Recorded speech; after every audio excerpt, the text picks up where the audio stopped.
Au pas à tous, bien-aimés frères et sœurs. Je n'avais pas parlé de ça parce que j'étais sous le choc. Je ne croyais pas que une telle situation pouvait encore arriver et surtout par rapport à la complicité gravissime de certains grands officiers burkinabés. Je voudrais parler du massacre de Bar-Salogo. Je ne peux pas vous montrer la vidéo, j'ai reçu la vidéo de ces massacres. C'est insoutenable parce que si je mets ça, que ce soit sur Facebook ou sur YouTube, je crois que j'aurai des problèmes. Donc, je préfère ne pas le faire. Mais ce que je peux vous dire, pour ceux qui ont la chance de voir cette vidéo, je peux vous envoyer ça peut-être sur en inbox si vous me contactez. Mais je peux vous garantir que ceux qui ont la chance de voir cette vidéo, je vous jure que vous aurez du mal à manger. Si vous êtes en train de manger, vous aurez du mal à continuer à manger. C'est l'horreur absolue. C'est un massacre. Bar-Salogo, c'est un massacre, c'est un génocide. Vous voyez des populations armées, c'est vrai, il y a eu quelques militaires qui sont en train de creuser des tranchées, tout machin, et on tire comme ça à bout portant. Comme vous savez, le terrorisme, c'est comme ça. Hein. Et malheureusement, je n'ai pas vu les chaînes occidentales se dire que, bon, nous voulons chercher les auteurs de ce massacre-là pour les traduire devant la Cour pénale internationale. Non, pour eux, c'est, bon, le président Traoré, là, il faut chercher en train de violer les droits de l'homme, là. Il a tué des civils. Son armée a tué des civils. C'est-à-dire que vous vous demandez si ce sont des humains ou bien ils ont quelque chose d'autre, quoi, parce que c'est pas possible. Bar-Salogo, c'est un carnage sans précédent. Plus de 200 sont morts. Ils sont en train de crier à la Akbar et puis tirent sur des gens comme ça. Les gens qui sont déjà couchés parce qu'ils se disent non, bon, peut-être que... Non, on tire, un à un, jusqu'à... Mais c'est horrible, horrible. Donc, pour moi, en tout cas, j'en profite d'abord pour présenter toutes mes condoléances au président Traoré, hein, à son gouvernement et surtout aux familles de victimes. Vraiment, nous sommes solidaires avec vous. Nous avons une arme, celle qui est la nôtre. C'est celle que je suis en train d'utiliser aujourd'hui, le magistère de la parole. Et donc, c'est ça que nous utilisons pour lutter justement contre cette barbarie qui ne devrait plus exister dans ce 21e siècle. Donc, en tout cas, toutes mes condoléances. Mais il y a une chose qui m'a le plus choqué. C'est qu'en fin de compte, on se rend compte qu'il y a des officiers de l'armée burkinabé qui ont aidé, qui ont informé, qui ont assisté ces terroristes. Et l'un des commanditaires de ce massacre, c'est apparemment le colonel Damiba. Je lui posais la question de savoir, mais comment il peut arriver à faire ça? Lui qui venait d'écrire il y a quelques mois une lettre à Ibrahim Traoré pour dire que si vous massacrez les civils, moi je ne peux pas rester comme ça me taire.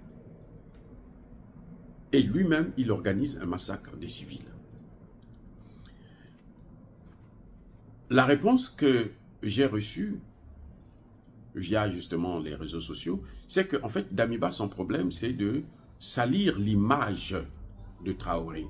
Qu'on dise que Traoré n'est pas capable de régler le problème de sécurité au Burkina Faso. Vous voyez comment l'homme est si mesquin et si minable et ne vaut pratiquement rien du tout. C'est-à-dire qu'il est à ramasser à la cuillère.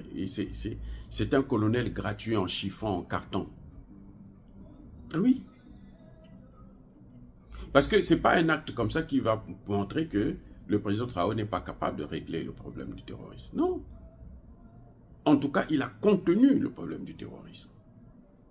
Ce que lui, Damiba, n'avait pas fait. Parce que Damiba n'a rien fait, il n'a même pas doté son armée des équipements. Aujourd'hui, l'armée est équipée et elle est en train d'être encore mieux équipée. Et elle est en train de se préparer même à une guerre de haute intensité. Tout le monde le sait, Traoré l'a dit. Et la situation économique est en train de se stabiliser, on est en train de prendre des dispositions. La formation, la santé, il y a un travail, mais alors intense qui est fait. Donc, pour un acte comme ça, il ne peut pas, aussi grave qu'il soit, on ne peut pas juger Traoré pour ça. C'est-à-dire qu'on ne peut pas évaluer Traoré, sa compétence, à partir d'un tel acte. Non. Non. Il y a eu le terrorisme en France, il y a eu le terrorisme aux États-Unis. 9/11, c'était quoi? C'est pas les États-Unis? Hein? Plus de 3000 morts. 9/11. Ils ont frappé des grandes villes comme New York. Ils ont frappé des grandes villes comme Washington, D.C. Ils ont frappé le Pentagone, le ministère de la Défense. Est-ce que c'est pour autant dire que le président Bush n'était pas capable de régler le problème de sécurité? Non, il y a toujours des failles que, malheureusement, les autres exploitent. Mais de plus en plus, on est en train de fermer ces failles. Et puis, il ne faut pas oublier une chose, c'est que le Burkina Faso, le Mali et le Niger ne combattent pas des terroristes. Ils combattent l'OTAN à travers les terroristes. Vous voyez, quand on vient d'arrêter au Niger, là, 602 motos, c'est fabriqué où? Dans la sous-région, là, est-ce qu'il y a un seul pays qui fabrique des motos? Dites-moi. C'est fabriqué en Occident. C'est bien en France, en Allemagne, en machin, en Grande-Bretagne. Parfois, c'est acheté en Chine, mais par qui? Par les mêmes, ce sont eux qui financent. Donc, la guerre qu'il y a aujourd'hui dans le Sahel contre le terrorisme, c'est une guerre contre l'OTAN. Vous avez entendu, tout le monde l'a entendu, comment l'ambassadeur de l'Ukraine au Sénégal s'est vanté de l'attaque à Tinzaouaten des terroristes. Comment le chef de service de renseignement ukrainien s'est vanté d'avoir aidé les terroristes en leur donnant le renseignement, l'information, et peut-être même d'avoir participé dans cette opération. Et c'est pour ça que Dieu les a maudits, c'est pour ça qu'on est en train de les massacrer eux-mêmes à Cox. C'est comme ça.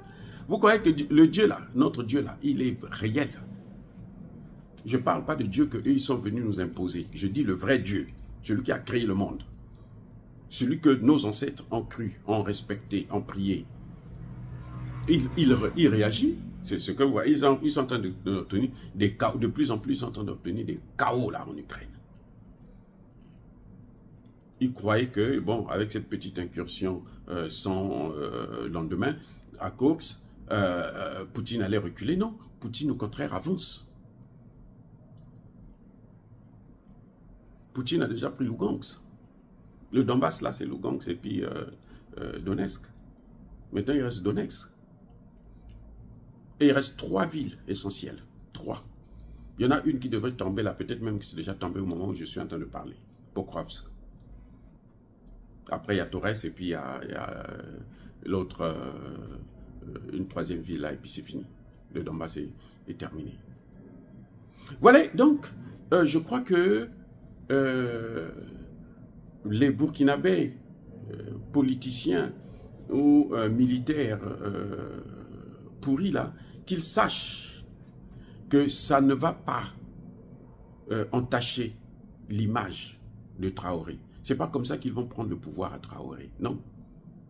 Au contraire, au fur et à mesure qu'ils qu'ils posent des actes comme ça, eh ben, la population va continuer à soutenir leur leader, leur héros. Parce que Traoré, c'est aujourd'hui un héros sur l'ensemble du continent africain. Et quand ils s'attaquent à des populations comme ça, ils sont en train de s'attaquer à l'Afrique. Qu'ils sachent que quand on s'attaque à l'Afrique, on reçoit une malédiction. Chaque fois que vous attaquez à l'Afrique, vous recevez une malédiction. Eh oui. Chaque fois que vous soutenez l'Afrique, vous recevez une bénédiction. C'est ce que Poutine est en train de recevoir. Donc, Barça Logo, c'est une histoire tragique, mais nous avons pris des dispositions. Il faudrait bien que nous puissions comprendre que c'est l'OTAN qui est derrière. Ce sont eux. Il faut avoir le renseignement, il faut avoir l'information, il faut avoir les armes. Sans le renseignement, il n'y a pas de guerre. Une guerre se gagne toujours par le renseignement. Donc cette intervention a réussi parce qu'ils ont eu le renseignement, ils ont eu l'information. Qui leur a donné l'information? Mais ce sont les mêmes. Les officiers, il y a eu la trahison. Et puis, l'OTAN a mis des gros moyens. Voilà. Pour qu'ils viennent, ils massacrent des gens et puis s'en vont libres, sans problème. Mais ça ne se fera plus. Et Damiba, qu'il sache que vraiment, surtout s'il était impliqué dans cette affaire, c'est une malédiction qu'il a reçue et il ne pourra jamais être pardonné par qui que ce soit. Nous l'avons encore pardonné en le laissant partir au Togo et puis on l'a laissé tranquille. Malgré toute son incompétence et la trahison qu'il a faite. Mais là, ça ne passera pas sans faire du bruit. Soyez bénis, abondamment bénis par le Dieu de Kémité, par nos ancêtres angélisés. Et nous souhaitons encore une fois de plus beaucoup de courage aux familles des victimes.